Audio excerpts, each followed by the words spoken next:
FYI sa lahat ng mga nanonood, share nyo to sa mga mandirigma dito sa Macau, sa mga pupunta dito sa Macau. Yan ang pangit.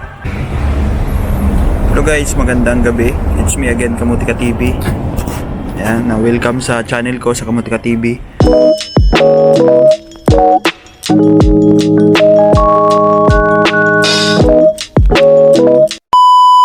At kung hindi ka pa nakapag-subscribe, subscribe mo na yan. Baka ikaw na lang hindi pa nagsusubscribe. Yan guys, for today's video.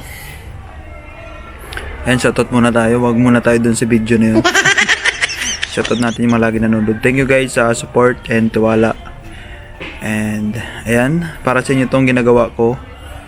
And hindi para sa akin kasi ako may trabaho na siyempre. And kayo na naghahanap at pupunta sa Macau. And dapat alam nyo to. And para pagdating nyo sa Macau is wala na kayong isipin. Dahil alam nyo na wala na kayong paproblemahin. Dahil alam nyo na lahat. Ni-share ko na, napanood nyo na. And kailangan nyo to guys mapanood. Diba? Para sa inyo yan. Para sa ikabibilis ng paghanap nyo ng trabaho. Diba? Ganoon, sipagan nyo lang tiyaga at tiwala sa Diyos. Prayer. Talagang mabilis yan pag may prayer. And siyempre sipag din, tiyaga. Ayan guys, ayan, shoutout sa mga mandirigma dito sa Macau. Ayan guys, yung sa mga mandirigma yan dito sa Macau, dapat alam nyo to. And share nyo yan sa mga hindi pa nakakaalam guys. Kailangan nyo talaga itong malaman. Diba? Kailangan nyo itong malaman dahil importante to. And sa mga pupunta din ng Macau, dapat alam nyo to. Ayan guys, salamat. Ayan, for today's video, may encounter kasi ako kanina. And ayan, nakakalungkot yung nalaman ko sa kanya. And ayan, isang mandirigma. Shout out sa iyo idol. Sana mapanood mo to. And sana mapanood ng mga kaibigan mo sa bahay. Ayan, walang pakialam sa'yo. Patagalin para matapos na tong kalukuhan na to. Hindi naman kalukuhan, seryoso to. Ayan guys, iba kasi sa Pilipinas and sa Macau. Huwag nyo igaya sa Pilipinas at saka dito sa Macau. Hindi parehas guys, hindi parehas. Tsaka magtanong-tanong kayo kung wala kayong alam. Mayroon kasing mga ano din dito, yung mahirap din kasi yung mga may trabaho na dito, hindi sila nagsishare. Hindi nila sinishare yung alam nila doon sa sample kasama mo sa bahay. Tapos ikaw naghahanap pa ng trabaho, tapos yung mga kasama mo may mga trabaho. Wala mo lang pakialam sa'yo. Yun yung mahirap sa atin mga Pilipino. Wala tayong pakialam. Ako naman siguro may pakialam kasi nagsishare ako sa inyo. May pakialam ako sa inyo. Yung mga kasama nyo sa bahay, wala sa inyong pakialam. Ayan, may nakausap ako na isang mandirigma. Sabi ko sa kanya, kontakin mo to. And may part-time. Ayan, part-time. May part-time, kontakin mo, sayang. Yung problema, wala siyang sabi niya, idol, di ko to makontak kasi wala akong load. Sabi ko, paano yan? Mayroon daw, internet. Siyempre, kailangan mo ng load. Nakika-wifi lang siya, wifi gamit niya, kaya meron siyang internet. Diba? Yan yung nakakalungkot. Yung, ang tagal mo nang nag-a-apply tapos walang tumatawag sa'yo. Kasi nga, wala kang load. And guys, dito sa Macau guys, ayan, FYI sa lahat ng mga nanonood, share nyo to sa mga mandirigma dito sa Macau, sa mga pupunta dito sa Macau. Yan ang pangit. Pag wala kang load, hindi ka makontak, hindi ka matawagan. Pag wala kang load, out coverage yung out coverage yung number mo, hindi ka matawagan. Kailangan mo mag-load para matawagan ka. Kung wala kang load, wala kang pera, mangutang ka, kailangan mo lang makapagpa-load para makontak ka. Hindi ka kukontakin kasi dito guys sa Macau is WeChat yung gamit. Sabi niya, idol, may WeChat ako machat ko siya yung sinasabi mo sa WeChat. Pero pagdating sa lugar doon na location, hindi na kami kasi walang wifi doon sa doon sila makikita sa highway. May tinuro siguro sa kanya na lugar, o alam mo to, siyempre bago lang sa dito, mga pa, hindi ko naman siya hindi ko siya mag-guide kasi nga wala din ako alam doon sa lugar, di ba? Tsaka wala din siyang wala siyang load nga, yun nga problema. Wala siyang, hindi ko siya matatawagan o hindi siya matawagan nung kakilala ko doon. Sayang yung part-time. Ayan, sabi ko sa kanya is mag-load ka bukas. Kahit mag-apply ka dito, apply ka ng apply, wala mangyayari. Paano kung tinawagan ka ng employer?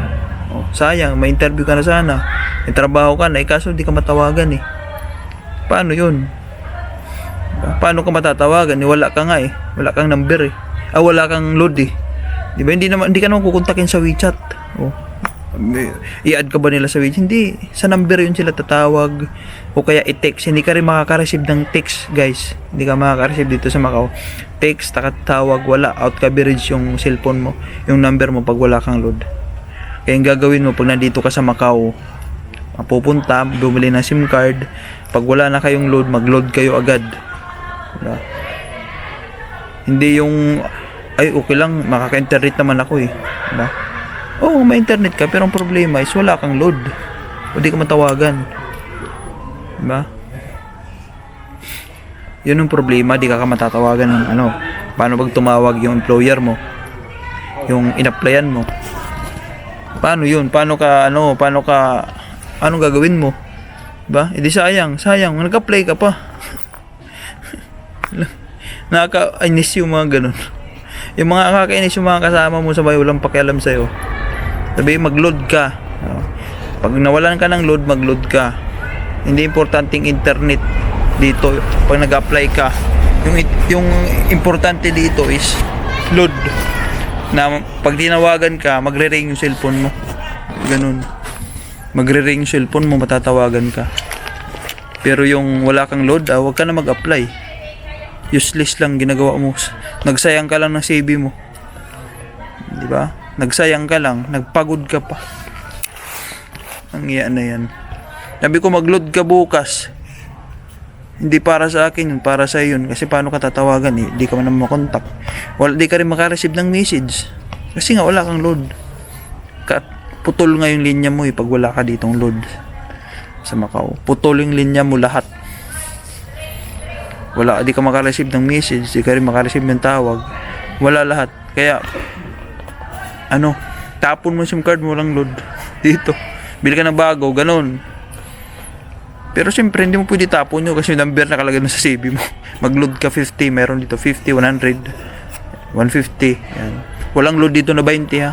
Yung load dito is 50, 100. Yan lang mahirap. Internet, walang problema. Dito.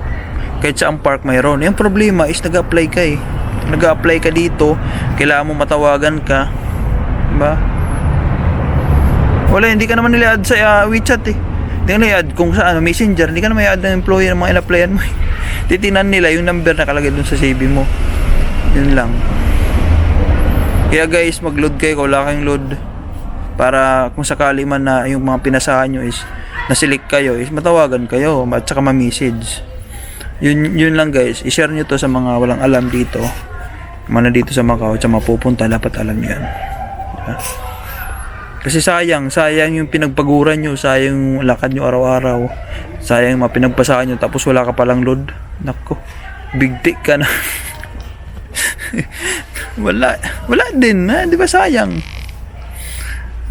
Yun lang guys, sana nakatulong sa inyo, and malaking kawalan dito pag wala kang load. Hindi ka makontak, kumbaga out coverage area ka. Yun lang guys, nakatulong sa mga dito sa Macau at sa mga pupunta. I love you all guys.